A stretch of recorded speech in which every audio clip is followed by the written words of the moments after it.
Okay, so in the previous video, I explained this Wheatstone bridge experiment just by showing the circuit diagram. So now practically we will see how to conduct this experiment. Okay, so first you just connect this circuit on the breadboard. So R1 10K, R2 10K, R3 it is a variable resistor, you can take DRB, and R4 also better you can take DRB, decade resistance box. And here in between these 2 points you can connect galvanometer, or you can connect ammeter also for this experiment. That I will show you what is the difference between galvanometer and ammeter. Okay, now across these 2 points you can give some power supply, better you can give 5 volts of DC power supply. So this is the DC power supply. I have given 5 volts of DC power supply and I connected the circuit diagram like this. So here R1 10K, R2 10K, R1, R2, and this is R3. It is this one variable resistor, and this is R4. Okay, now I already told you in this experiment, so 2 conditions we are going to verify. So first condition, when the bridge is in balanced condition, and the second case when the bridge is in unbalanced condition. Okay, so here when the bridge is in balanced condition, so this entire setup is used to find out the unknown resistance value. Next, when the bridge is in unbalanced condition, this entire setup experiment is used to measure the current values. Now we will see the first case, that is called when the bridge is in balanced condition. Here I have given R1 10K, R2 10K, and R4 also I have given 10K. You can see here 10K. Okay, and here let me take R4 as the unknown resistance value. So it can be indicated with RX also. R4 10K, RX 10K, R3 it is a variable resistor. So here R3 it is a variable resistor. Okay, now R1 10K, R2 10K, R3 variable, R4 unknown resistance, it is also indicated with RX. Okay, now see this table in the balanced condition. This is a table for the balanced condition.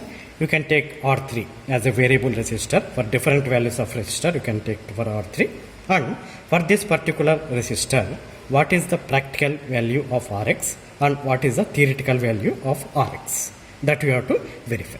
Okay, now here I have taken R1 10K, R2 10K, and R3 variable resistor. Okay, RX also I have given 10K. RX is nothing but R4. So here you can see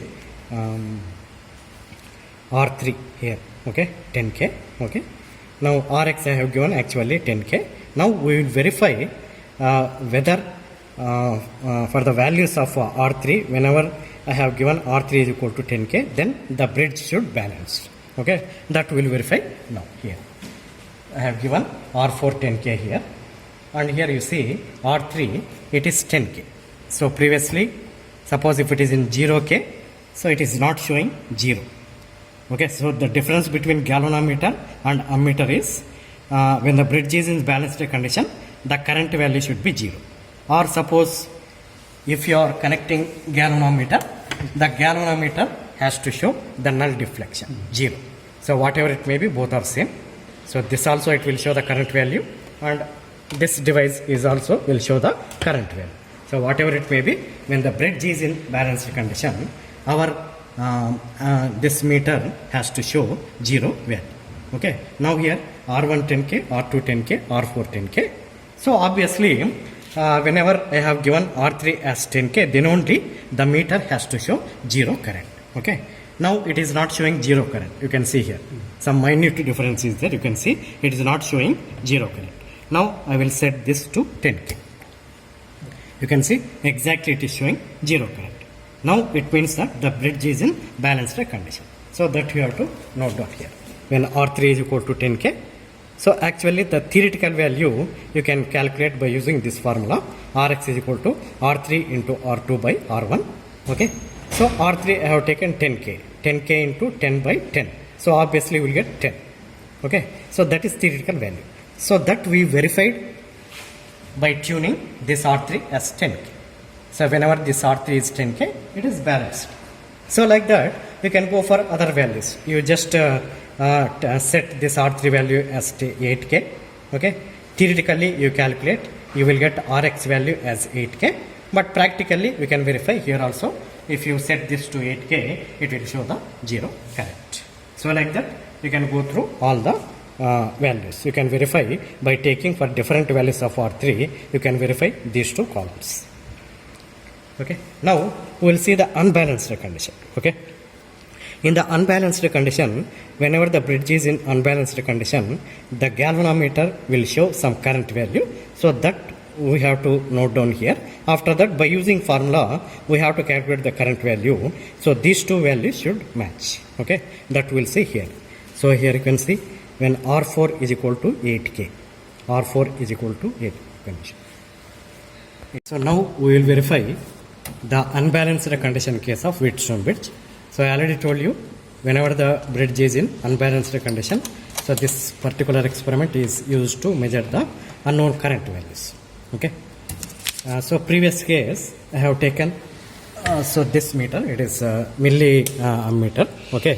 So if you are taking this milliammeter, it will show some minute differences. Okay. So that's why to identify and to measure the current values neatly, so I replaced this with microammeter.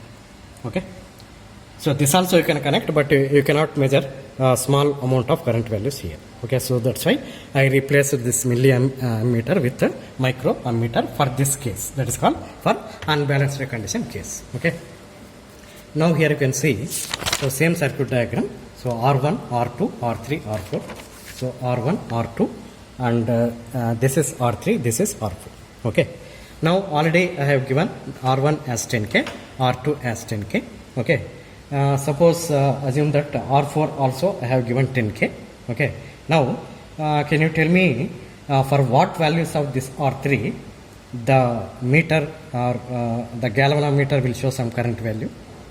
Other than 10K. Other than 10K, obviously. Other than 10K, any value if you can give, then the bridge will become unbalanced condition. So that's why here R3, suppose you can take this R3, and this is theoretical current, IG. Okay, so this is practical current, IG. So IG indicates that it is a galvanometer current. Okay. Now, suppose when R3 is equal to 15K. Okay, so I set this R3 as 15K. So when R3 is equal to 15K, so what value it is showing? Some current value it will show. So that you have to note down. Okay. Assume that here for R3 is equal to 15K. So they got some 31.2 microamperes. Okay. Whatever the galvanometer or meter here it is showing current, that we have to note down here. It's practical value. So this one. So 32 microamperes note down. Now by using formula you have to calculate the current value. So how to calculate by using formula? You can see this formula. So here main formula is galvanometer current IG is equal to VTH by RTH plus RM. VTH is the Thevenin's voltage and RTH is the Thevenin's resistance. RM is the whatever the meter you are using, for that meter internal resistance. Okay. So this will vary from meter to meter. Now how to calculate VTH? VTH is equal to, this is the formula, E into R4 by R4 plus R2 minus R3 by R1 plus R3. So E is the applied DC voltage. So here I have given 5 volts. And you substitute all these values, you will get some VTH value. So how to calculate this VTH? VTH formula is this much. Okay. Here E I have taken 5 volts DC power supply. You substitute here. And R1, R2, R3, R4 values already are there. Okay. You substitute here. You will get some voltage, that is VTH. Here they got 0.11 volts. Next here RTH, Thevenin's resistance. This is the formula. So this one RTH. RTH is equal to R2 R4 by R2 plus R4 plus R1 R3 by R1 plus R3. You substitute all values, you will get RTH. Okay. So this RM you have to find by using your meter. Okay. So this will vary from meter to meter. Here for this meter they got 10.2K. You substitute here, you will get some current. Some current you will get here. Now you see here, I will show you one value. So like that you can perform for different values of R3. Okay. So here I have taken R1 10K, R2 10K, R4 also 10K. I set it here. Okay. So next I will set this R3 as 15K. So this one, it is 15K. Okay. So here what is the value here it is showing? Approximately some 31 microamperes. You can see here. I noted here. So 31 or 32 approximately microamperes. So this is a practical current. Okay. So this you have to verify by applying some formula. So that is theoretical current. So this is the procedure to calculate the theoretical current. And by using this formula, I got when R3 is equal to 15 gas, some 31.2 microamperes, which is coinciding these two. So these two values should match. So this is a practical value, this is a theoretical value. So like that, you can go for different values of R3. You have to note down whatever the meter is showing in this column, that is practical current. And by applying some formula, this formula, we have to calculate the current value, that is this.